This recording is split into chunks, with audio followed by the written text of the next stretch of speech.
permítanme darle la bienvenida y los buenos días a mi querida amiga Mónica Luzárraga, que qué gusto y qué linda costumbre se está haciendo esto, Mónica. Sí, la verdad es que sí, siempre es un placer acompañarte. A veces no se puede, pero intento siempre estar contigo, sobre todo porque veo cómo se maneja la comunicación, veo que no tiene sesgos, veo que no tiene malas intenciones. Y creo que eso es lo que se necesita, sobre todo en estos canales no tradicionales que permiten a la ciudadanía tener un contacto más cercano con la realidad y no con las mentiras. Fernando, muchísimas gracias.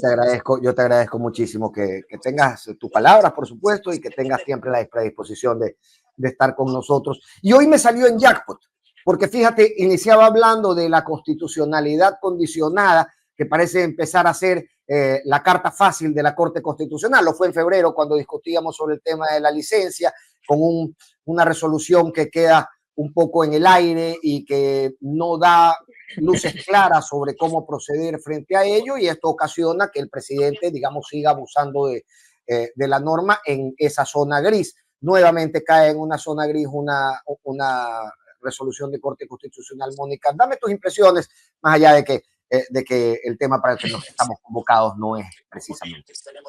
Son posiciones tibias que en nada aportan, que en nada abonan a la construcción del Estado democrático y sobre todo al respeto a la Constitución, que es la base sobre la cual se erige el fundamento de los jueces de la Corte Constitucional. Y cuando uno asume y participa y se involucra en la función pública y sobre todo en el ejercicio jurisdiccional, sea constitucional, sea ordinario, uno sabe que sus decisiones van a tener consecuencias y esas consecuencias evidentemente tienen que estar encaminadas a tutelar de mejor manera los derechos y hacer cumplir la ley y hacer cumplir la Constitución por sobre todas las cosas. Las tibiezas, dejémosela a los políticos. Los jueces no hacen eso. Los jueces no emiten situaciones que no se pueden interpretar. No dicen esto de aquí y luego esto de acá, porque generas confusión y además avalas con esos pronunciamientos tibios, con esos pronunciamientos cantinflescos, que todos aquellos que están en este momento transgrediendo y perjudicando la institucionalidad, el respeto a la Constitución, el juego democrático, poniendo incluso en riesgo, te diría, Fernando, la el sostén de nuestra patria como patria, simplemente le están haciendo el juego a quienes están en esa posición y a quienes, por el contrario, elevamos la voz, damos razones, damos motivos, expresamos que esto no se trata de partidos políticos, que esto se trata de precedentes que como ciudadanos debemos empezar a hacer cumplir y exigir, porque finalmente lo que está en juego es nuestros derechos, nuestra vida, nuestro futuro, el futuro de nuestros hijos. Entonces, si tú te prestas para eso y avalas con tus tibiezas esos pronunciamientos, desconociendo una serie de normas que son comunes, básicas, que no pasan, que no pasarían por una reflexión siquiera en aulas universitarias. Si te prestas para eso, le estás haciendo el juego precisamente a quienes destruyen nuestra institucionalidad, a quienes destruyen nuestro país. Mónica, para quienes no son abogados en el foro, quería consultarte, ¿qué es constitucionalidad condicionada? ¿Por qué se está utilizando, digamos, este recurso, Palabrita. digamos, que al final tú calificas de tibio, y yo creo que también, ¿no? De declarar la constitucionalidad de un segmento, luego no de otra, y luego no aclarar, por ejemplo, cuestiones como la aplicación de sanciones, que es al final lo que le importa al ciudadano. No hay ley, no hay sanción. Eso es lo que me enseñaron a mí en las aulas de derecho, pero al parecer esto en la Corte Constitucional, que es donde deberían reposar nuestras aspiraciones de tener algún tipo de control sobre lo que propone la política, ciertamente, al menos lo de ayer deja un sabor a poco. A excepción del voto salvado, el voto de mayoría termina diciendo, Fernando, que no está mal que el Consejo Nacional Electoral haya emitido una resolución de prohibición, que esta prohibición no debe ser considerada como un requisito para el ejercicio del derecho al voto. Si el voto sigue siendo secreto y que las medidas operativas, entiéndase, medidas operativas dispuestas por el Consejo Nacional Electoral están encaminadas a precisamente evitar que las personas sean coercionadas. Por lo que no siendo, digamos, una situación más allá de una medida para regular el proceso electoral, pues entonces no causa perjuicio y no impide el ejercicio del sufragio porque no es un requisito para sufragar. Por lo que termina diciendo es constitucional siempre que cuando se aplique se tome en consideración lo siguiente. Entonces te dice, Es constitucional, pero siempre que el Consejo Nacional Electoral haga lo siguiente. Lo primero, que la medida operativa no es un requisito y no es una condicionante para ejercer el voto. Es decir, nadie te puede decir, Si usted no me da si el usted celular, no se puede meter no no puede le doy la votar. papeleta, digamos. Claro. Correcto, exacto. Segunda condición, que esta medida operativa no puede interferir al momento del sufragio. ¿Ok? Y tercera condición es, en el hipotético caso de que exista una sanción, no sabemos de dónde, esa sanción debe respetar el principio de legalidad y el principio de proporcionalidad. Por eso nosotros decimos es una resolución cantinflesca, en el segundo y en el tercero. ¿Por qué? Bueno, en el primero también, pero vamos a los dos que son más prácticos en el momento de las elecciones. Si tú recuerdas, el Consejo Nacional Electoral hace poquito nomás sacó el procedimiento mediante el cual las juntas receptoras del voto van a tomar en cuenta este tema de la prohibición de tomar fotografías. Sí. Y Diana Tamain te hace hasta un sketch y te dice, a ver, lo que va a pasar es que el de la junta receptora del voto te va a decir, no puedes sacar tu celular al momento del voto, te va a advertir, te va a recordar que esa es tu obligación. Y luego te va a dar la papeleta para que tú vayas al biombo a votar. Y si todos hemos votado en algún momento en nuestra vida, sabemos que el biombo es una cosa de cartón que no deja ver adelante y que tampoco permite ver hacia los costados, ¿verdad? Entonces tú te sientas, marcas tu papeleta. ¿Qué resulta? Que Diana Tamain dice que una persona de la junta receptora del voto va a tener que ponerse de pie y hacer así como cuello de jirafa y ver si tú en ese momentito no, ¡pim!, tomaste una foto. Y si esa persona dice que tú tomaste una foto, te llena la papeleta y te la entregará.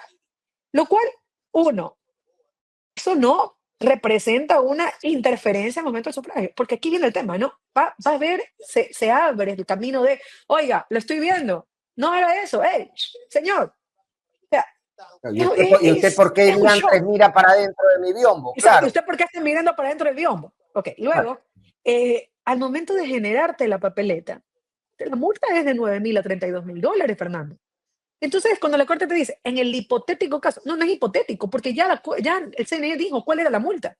Entonces, no es que es hipotético. Y luego Y esa luego habla multa de no respeta proporcionalidad. primero la legalidad, porque la Claro. legalidad es la base de todo derecho sancionatorio. ¿Dónde está la norma que creada en virtud de la reserva de ley dice que sacar el celular al momento del voto es una infracción electoral? Entonces, no te dice absolutamente nada. La Corte Constitucional lo que terminó es diciendo, miren, yo no me voy a meter, allá peleense ustedes con el Consejo Nacional Electoral. Y por último, lo que termina diciéndote es, y si eventualmente ustedes los llegan a sancionar y llega a venir acá por un tema de revisión, de control, de esa infracción, lo más probable es que yo termine diciéndole que usted tiene la razón. Entonces, ¿por qué terminas avalando esa arbitrariedad? Y que Claro. finalmente, cuando lees el voto salvado sí razona con suficiencia y con motivación, que es un absurdo, que el CNE está interfiriendo con la reserva de ley, que la infracción electoral no existe, que la sanción no existe, que no es posible cambiar las reglas del juego a mitad del proceso electoral. Entonces te das cuenta que le hacen el juego al momento político, volviendo a la corte, y no es una corte constitucional, sino en una corte política y al servicio del político. Y justamente ahí, Mónica, quiero asentarme sobre la proporcionalidad, porque tampoco abundan mucho sobre eso, recuerdan estos principios, pero no existe al menos un razonamiento que te explique por qué este acto, y no lo ha existido en el CNE y no ha sido capturado tampoco en esta sentencia, por qué este acto de tomar la foto a mi papeleta en mi libertad de hacerlo si es que yo quiero publicar de qué forma voté, es más grave que ir Pluto o ir armado a la Junta Receptora del Voto en cuanto al pago y a la sanción. Ahí ¿Por, hay una desproporción significativa. ¿Por qué razón? Porque como no existe la infracción electoral denominada tomar fotografías, grabar el voto, lo que hizo el Consejo Nacional Electoral es incluirlo dentro de la infracción electoral que se describe como incumplir las resoluciones que emita el Consejo Nacional Electoral. Uh Ahí -huh. está metido. Pero sigue siendo desproporcional, porque a ver, si el Consejo Nacional tiene capacidad para emitir una resolución que restrinja la decisión libre y voluntaria del ciudadano de tomar fotos para subirlos a sus redes sociales, para hacerse un selfie, lo que tú quieras, Fernando, en este mundo tan llevado a las redes sociales, que hasta por, por cualquier razón uno hace esto, ¿ok? Y que no es una obligación, pero tampoco no me restringas derechos, ¿ok? Entonces, este mismo Consejo Nacional Electoral que te dice, tienes prohibido tomar fotos a tu voto, y si lo haces, la multa es de 9.000 a $32.000, es el mismo Consejo Nacional Electoral que te dice que no tiene capacidad para decirle al presidente de la República que tiene que pedir licencia y que tiene que dejar de usar recursos públicos para hacer su campaña. Entonces, ahí es cuando encuentras esta dicotomía entre cómo así te le cargas al ciudadano, porque el ciudadano, pues evidentemente no tiene la fuerza política que tiene el candidato presidente. Ah, pero el candidato presidente, todo lo que él diga, todo lo que es, etcétera. Ahora, más allá de eso, Fernando, la propia Dana también dijo que la infracción es que tomes la foto con tu celular. Pero si tú mañana te paras en el biombo y dices, voté por tal persona y le Claro. enseñas a otra persona para que te tome la foto, Acá está, ahí claro. sí, ahí no hay infracción. Es más, dijo, si el candidato o la candidata quieren enseñar su voto a los medios de comunicación, no hay problema. Entonces, ¿dónde está pues lo del voto secreto? Claro. ¿Y qué me ¿Dónde hace a está mí distinto? ¿Qué me hace a mí al distinto al presidente, momento de acudir a la Junta Receptora del Voto que el ciudadano candidato? Porque al final del o que día la deberíamos ir ciudadana a eso sí candidata? en igualdad, o la ciudadana candidata, ¿no? A eso sí deberíamos ir en igualdad de condiciones. Un Por voto es un supuesto, voto del ciudadano y del ciudadano presidente. todos somos iguales en ese momento, todos somos electores en ese momento. Entonces te das cuenta que la base, la motivación, el razonamiento y todo lo que tiene que ver con la resolución carece de todos los presupuestos lógicos que nacen de una resolución. Y que esa resolución en franca materialización es una arbitrariedad que lo único que busca es hacerle el juego al, al presidente de la República y el ministro José de la Gasca, porque son los dos los que empezaron esa narrativa de la extorsión, de la extorsión, de la extorsión. Yo entiendo y comprendo, Fernando, que pueden haber situaciones que definitivamente tienen que ser observadas de personas que efectivamente pudieron haber estado coercionadas de alguna manera a votar por A o por X candidato. Empleadores obligan a sus trabajadores a mandarle fotos de los votos para conservarlos en el trabajo. Entonces, si eso es lo que te preocupa, investiga los casos puntuales. Pero acá resulta que pones una resolución a todo el país que no tiene ni pies ni cabeza para restringir o para justificar la restricción de los derechos. Mañana, ¿qué me van a decir? Que no podemos hablar en medios públicos de nuestras opiniones, de nuestras preferencias electorales o del quehacer político porque de alguna u otra manera el poder de turno se va a sentir afectado y no saben el camino que están labrando, no saben el precedente que están dejando sentado y que es nocivo para un país que debe ir hacia más derechos y no hacia menos derechos. Justamente en ese sentido. Leí a alguien en Twitter ayer y yo decía cuánta razón tiene, ¿no? Qué, qué impresionante y qué casi increíble que es que esta misma Corte Constitucional que te da una resolución de filigranas en el tema de la La eutanasia, eutanasia, leí lo luego mismo. sí, es realmente llamativo, por decirlo menos, ¿no? Claro, lo único no tiene que ver con, lo uno no tiene que ver con política, lo otro sí. Porque Eh, es una corte política, es una corte que se ha olvidado de su razón de ser. Y uno guardaba la esperanza, Fernando. y yo Creo lo que todos mismo los que decía. somos abogados, todos los que somos abogados decimos, bueno, tenemos la esperanza de que en la Corte Constitucional participan los mejores hombres y mujeres con conocimiento Yo no sé si a ti te constitucional. pasa, a veces, yo sé si a ti te pasa, pero a veces lo digo con resignación.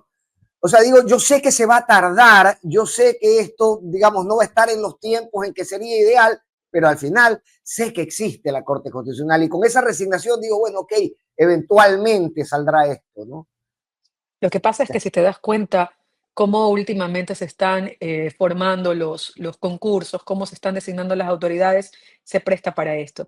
Y te voy a decir con mucha convicción porque creo firmemente que también hay una responsabilidad personal. Todos los servidores judiciales, los jueces sobre todo, si tú no sientes vocación, si tú no sientes que eres capaz de soportar el embate político, si no te sientes capaz de soportar y mantenerte firme en tus convicciones y en el respeto irrestricto a la Constitución y hacer prevalecer esa firmeza ante todo el embate y la marejada que puede representar el poder político, no te presentes, no concurses, no le hagas el juego, porque finalmente terminas destruyendo todo por lo que nosotros, aquí abajo, en las cortes, estamos luchando. Y eso es perjudicial. porque finalmente nosotros, Fernando, terminamos defendiendo personas, terminamos defendiendo derechos, y cuando en las más altas cortes no se respeta eso, ¿qué crees que pasa abajo? Claro, el efecto sobre la vida de la gente, punto. La Exacto. vida o la Entonces, economía en el caso de... entender eso como ciudadanos en general es darse cuenta que cuando hablamos de derechos, no hablamos de nuestra economía ni nuestro bolsillo porque somos abogados. Hablamos de que en el hipotético caso que mañana a usted le pase algo parecido, no va a haber quien lo defienda, porque nos están callando, nos están acorralando y se está comportando el sistema en una complicidad atroz con el abuso del poder. Y eso no lo podemos permitir, Fernando. Yo Y ya hay, me, y aquí hay una... ya me voy hablando como política y Sí, como, no, no, y como pero, abogado. pero es que es verdad, no, además lo hace con mucha razón. Al final, yo digo, bueno, ¿cómo es que esperan cobrarle cifras de $30,000 a los ciudadanos? ¿Qué vas a hacer después? ¿Lo vas a declarar insolventes a la mitad de tu ciudadanía por querer sacar el celular y publicar su voto? Es algo que no me hace sentido de ninguna manera. Yo te digo, Eh, yo llamo a la rebeldía, llamo al derecho a la resistencia. Y aquí está Mónica Luzárraga para defenderlos ante el Tribunal Contencioso Electoral. A lo todos los venía, que lo saquen venía el pensando. celular. Lo Ah, venía pensando. O sea, venía definitivamente. en camino aquí justamente pensando en el derecho a la resistencia y en las posibilidades y las facultades que puedes tener para acceder a él. Pero tengo que pasar a la Comisión de Justicia, Mónica, de verdad, discúlpame, para eso era la convocatoria. Nos salió este tema de la Corte Constitucional que se resolvió ayer. Fue recibida Gaby Goldbaum en la Comisión de Justicia, tú la has venido acompañando. ¿Cómo avanza la propuesta de la penalización de la violencia vicaria? ¿Cómo avanza la recepción del mensaje de Gabriela Goldbaum y esto dentro del contexto de todo lo que hemos visto en redes sociales el día de ayer y antes de ayer?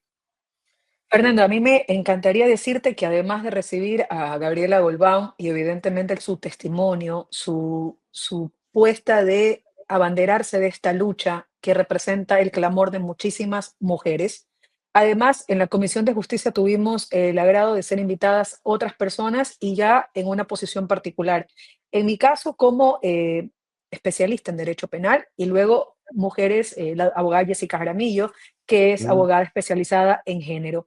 Y te digo que la Comisión de Justicia es bastante curiosa porque hay distintos actores.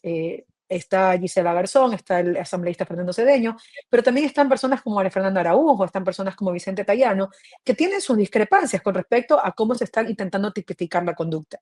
Y desde mi experiencia, te digo que lo que yo propuse a la Asamblea Nacional, en este caso a la Comisión de Justicia, es que la tipificación de la violencia vicaria no tiene que verse exclusivamente con un sujeto activo centrado en que el hombre sea la única persona capaz de causar violencia vicaria a una mujer. Y ok, lo dije enfáticamente porque, de hecho, no sé si te ha pasado o te ha ocurrido, pero quienes tenemos como un enfoque más general de derechos y hemos vivido una realidad desde la judicatura, desde el ejercicio de la defensa en el contexto de familia, en el contexto también de penal, sabemos que centrar un tipo penal a solamente un sujeto activo puede generar impunidad. Y yo hacía el ejemplo, Fernando, yo le decía a la Comisión de Justicia, ¿qué pasa si mañana tenemos una relación homoafectiva, donde son dos mujeres conviviendo y una de ellas tiene hijos? Pasa, ocurre, Fernando, por favor, así lo queramos, que no, es que eso no es posible, no, eso pasa en la realidad. ¿Y qué ocurre si mañana esa mujer, por lastimar a la madre de esos hijos, los violenta, los secuestra o los asesina, que son casos que ya han pasado en el Ecuador? Si tú me cierras a mí el tipo penal en que solamente un hombre puede hacerlo contra una mujer, ese caso ya quedó fuera del sistema penal. claro, Entonces claro. les explicaba que en la construcción del tipo penal, y más allá de ser muy respetuosa de la bandera de los movimientos feministas, del movimiento que ha impulsado la violencia vicaria, desde mi experiencia como docente y como abogada en el ejercicio profesional, creo que es necesario que la Comisión de Justicia adopte un enfoque más general, eso sí, estableciendo modalidades de conducta que agravan a la situación particular y que finalmente no terminan desconociendo que en el gran espectro de casos que tenemos de violencia vicaria, mayoritariamente, estadísticamente, son las mujeres las más afectadas. Y la Comisión de Justicia lo recibió bien, recibió en gran medida esos aportes y creo que es una construcción que tiene que hacerse con todas las normas, Fernando. Esa es la participación que se requiere en la Asamblea Nacional para que luego no nos cojan las normas desprevenidos y no nos digan, ¿cómo fue posible que hicieron esto? Bueno, hay mecanismos de participación en los que tenemos que involucrarnos como sociedad y que yo agradezco realmente, porque así como se escucha a Gabriela Golbao, se ha permitido también escuchar otras voces y se ha permitido dar espacio dentro de la Comisión de Justicia para que esta construcción de la violencia vicaria en la reforma del Código Orgánico Integral Penal como en la reforma de la Ley para la Erradicación de la Violencia contra la Mujer sean realmente sobre la base de una construcción no política, Fernando, una construcción social. Quienes le quieren dar un tinte político, invalidando, desconociendo y silenciando que Gabriela Golbao es legítimamente una víctima de violencia vicaria, son quienes pretenden darle un uso político a su caso. Ahí voy justamente, ¿no? Porque toda esta discusión se contextualiza en un momento de alta tensión política y básicamente esa ha sido la acusación. Oigan, ahora sí van a la asamblea, ahora sí exponen este tipo de cosas. ¿Cómo desmontar ese tipo de acusaciones en este contexto que es al final no solamente innegable, sino ineludible? Porque hay que ver cómo es el antecedente. La violencia vicaria, primero, yo les decía a los asambleístas, hay que anticiparse. ¿Ustedes creen que si en el año 2013, cuando estábamos todos aquí discutiendo el Código Orgánico Integral Penal, a alguien se le hubiera ocurrido que a través de los hijos podías tomar violencia al progenitor, hombre o mujer, no estuviéramos discutiendo después de 14 años la implementación de Claro, la violencia vicaria? Falta de de acuerdo. previsión, falta de establecerlo de las normas, ¿ok? Que esto recién ocurra, que esto recién pase, no. Habla con 4 de 5 mujeres y que han pasado por procesos de separación, de divorcio, de ruptura, y te van a decir cómo han sufrido la instrumentalización de sus hijos para causarles daño, en temas judiciales o también en temas personales. Entonces, no es que no existe. Lo que les molesta es que Gabriela sea la voz. Pero atacan a Gabriela porque dicen, es que ahora, porque está en campaña. No, no, señor, ya te lo dije la vez pasada. Desde el 2019 está peleando esto. Y realmente ponerle nombre a la violencia a veces es complicado. Entonces viene transitando, viene pasando, ha cesado lo que le ha pasado, ha dejado de ocurrir, ha dejado de sufrir el embate de esta violencia descomunal que se hace en contra de ella. No, ella como víctima tiene responsabilidad de que todos los días, a cada rato, a cada momento, lesionen sus intereses y consecuentemente también directa e indirectamente los de su hija. No, ella no es la responsable. Y precisamente por eso está abanderando una lucha precisamente para que lo que le pasa a ella no le pasa a ninguna otra persona. Y eso, si tú revisas, a la gente no le molesta que se tipifique la violencia vicaria. Le molesta es quién está alzando la voz. Y les Yo estoy molesta de quién está acuerdo con eso, alzando la sí, voz. Y les sí. molesta quién está alzando la voz. Porque yo no sé si tú recuerdas, Fernando, que hace muchos años, te voy a decir más o menos 2019-20, había una ciudadana en el San Borondón que una vez hizo una manifestación afuera de la casa de sus hijos y puso una carpa. ¿Te Fue acuerdas? la ambientalista, queridísima amiga de esta casa, Andrea Fiallos. Ok, sí recuerdas, ¿no? Sí, sí, sí, Y claro. a alguien le pareció cuestionable que ella hiciera eso. No, ¿por Hasta qué? hoy me he encontrado gente que lo recuerda cuestionándolo en chats grupales. Sí, ¿Ok? Entonces, la gente no decía, ay, es que había campaña, era político. No, era una madre que estaba exigiendo algo que estaba pasando con respecto a sus hijos. Entonces acá lo que les molesta es que cada vez que Gabriela alza la voz, se les destruye la imagen idealizada que tienen de un del político. presidente Daniel Noboa, del político. Entonces, al político no se lo toma. Y te voy a poner el ejemplo. Y quiero ser muy franca, Fernando. Si mañana es Anne Maler la que sale a decir eso en contra de Rafael Correa, bien, Pero bien, en excelente, hombros, en exacto. hombros. Entonces, es porque se les destruye la imagen, el ideal que se han construido de Daniel Noboa y que les impide actuar con objetividad, que es lo importante. Yo he escuchado, he leído en estos días, lastimosamente, me han dolido mis ojitos de ver cómo abogadas se han prestado para cuestionar, para invalidar, para deslegitimar y sobre todo para descalificar a Gabriela Golbao. Y ojo, es Gabriela Golbao, no es la ex del presidente. No es la madre de la guagua del presidente. Tiene nombre, tiene apellido y tiene derechos. Y tiene tantos derechos como el padre de su hija. Y es lo que tenemos que aprender a defender, independientemente de quién esté del otro lado. Eso es lo mínimo que se les exige. Hay oídos plenos para esto en la mesa de la comisión, es decir, estas observaciones han sido capturadas más allá de los ajustes que propongan algunos de los mencionados asambleístas hace un momento, ¿no? Asambleístas de otras tendencias que ocupan también la comisión. Tú en general en el pleno de la comisión has percibido que hay la buena predisposición de abrazar estos conceptos. Fernando, sí, y te cuento que a mí me dio muchísimo gusto ver la posición de estos asambleístas que además, y hasta ideológicamente son contrarios a mi posición, ¿no? Y entonces ellos decían, esta es la voz que necesitábamos. Este criterio objetivo es el que necesitamos, porque definitivamente, por más de que tú me digas que soy defensora, yo soy defensora de la familia, soy defensora de derechos, siempre lo he dicho así, yo no me parcializo con ninguno de los dos lados. Entonces, por ejemplo, el asambleísta Tayano decía, esta es la realidad que tenemos que empezar a poner en práctica como asambleístas, dejar de legislar solamente para un tema y empezar a ver el macro, o sea, empezar a encontrar los problemas que pueden darse y que nosotros no estamos viendo porque estamos en situaciones sesgadas y valga la oportunidad de contar con otras voces que lo ven desde la práctica, que lo ven desde el desarrollo de la norma para ponerlo en vigencia y que no cometamos errores. Mira, yo les hacía el comentario, les decía, señores asambleístas, ustedes tienen que corregir inmediatamente por qué razón a partir de la consulta del año pasado, las penas del asesinato y el sicariato se subieron a 26 a 30 años y la pena del femicidio quedó en 22 a 26, cuando la dosimetría penal siempre fue igual en esos tres tipos penales. Y ustedes simplemente no han hecho nada por corregir. ¿Y cuál es el mensaje que le están dando indirectamente a la ciudadanía? Que la vida de una mujer en Vale menos. dosimetría vale menos. Ah, ah. Entonces decían, es correcto, es verdad, no hemos hecho nada para solventar eso. Entonces, ese es el camino. Y yo creo, Fernando, que con la nueva asamblea y con los nuevos espacios que se van a abrir, creo y hago un llamado a la ciudadanía, incluso a nuestros colegas que son abogados, a participar activamente, dejar de decir que la política no nos importa, la política sí nos importa, porque trasciende y es transversal a todos los sectores en los cuales nosotros estamos.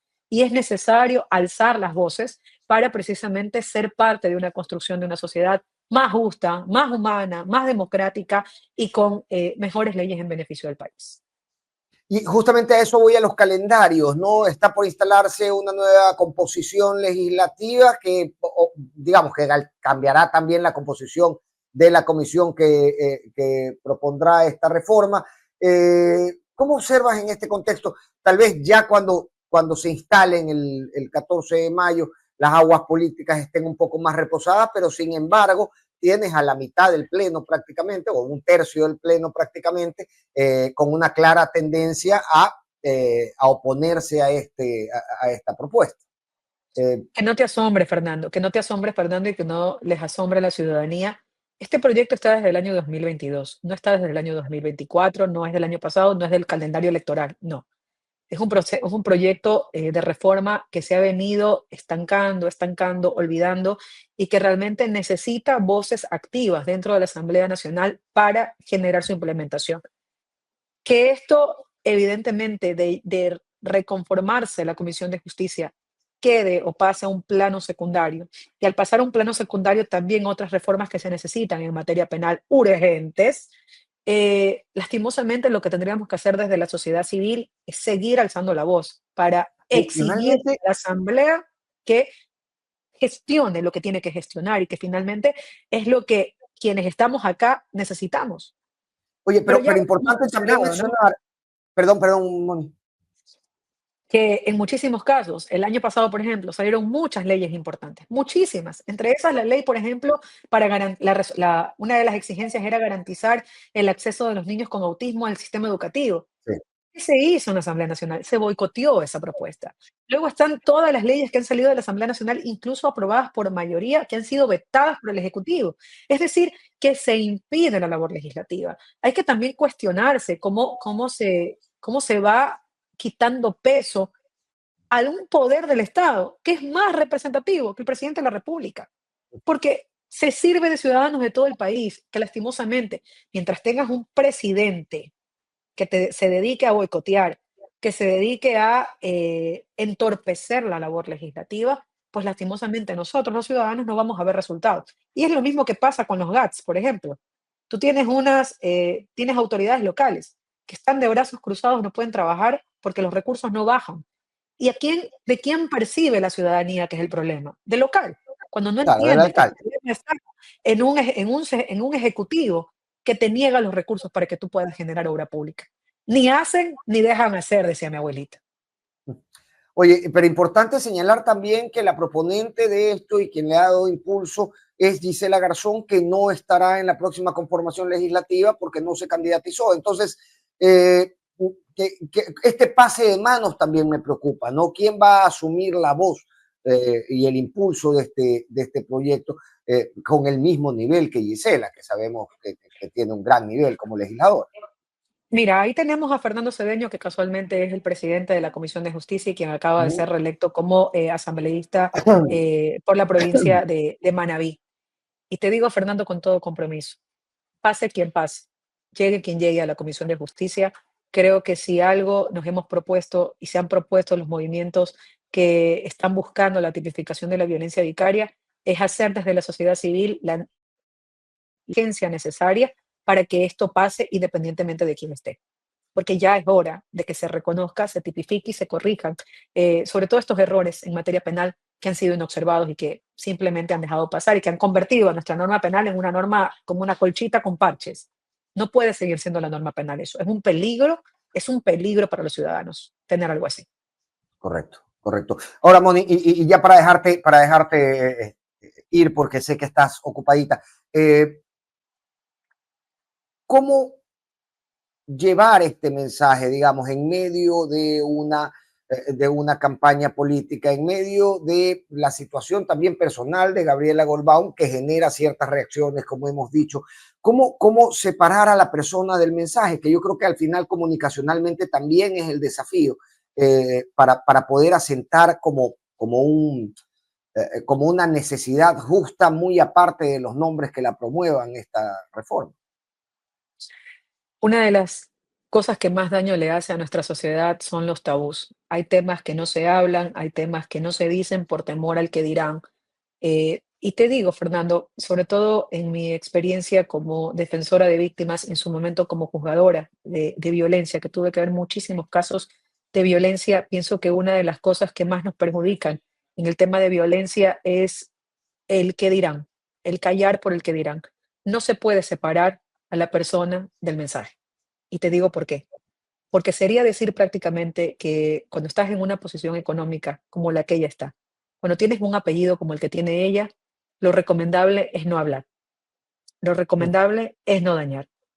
Y sería decirle a otras mujeres de la misma clase social de Gabriela Golbao, que tengan quizás el mismo apellido, que en una condición como ellas, lo que se espera de ellas es que sean sumisas, que lo que se espera de ellas es que no dañen el nombre familiar, que no dañen el apellido. Ayer en un comentario bastante grotesco e inhumano, alguien dijo, le estás destruyendo el apellido de esa niña, como si el apellido estuviera por encima de los derechos. Ninguna mujer, de ningún estrato social, a ninguna mujer se le debe exigir callar. Y si es ella quien tiene que alzar la voz, ojalá lo haga y lo haga para siempre, porque está defendiendo sus derechos, pero también los de su hija. Y eso no es cuestionable y no se lo vamos a permitir a nadie. ¿Cómo proteger entonces hoy mismo a la nena de esta vorágine política que la tiene al final como centro de discusión de Es estos un temas? instrumento, Además propuesta en la tarima, digamos, por la primera dama y el presidente. mira, no es primera dama, Fernando. Es Lavinia Bueno, no existe, Balbonesi, sí, la la viene dando. cónyuge del presidente. Ok. Lavinia utiliza esto como un trofeo y es una provocación perversa, perversa contra Gabriela Golbao. Lo decía en la mañana.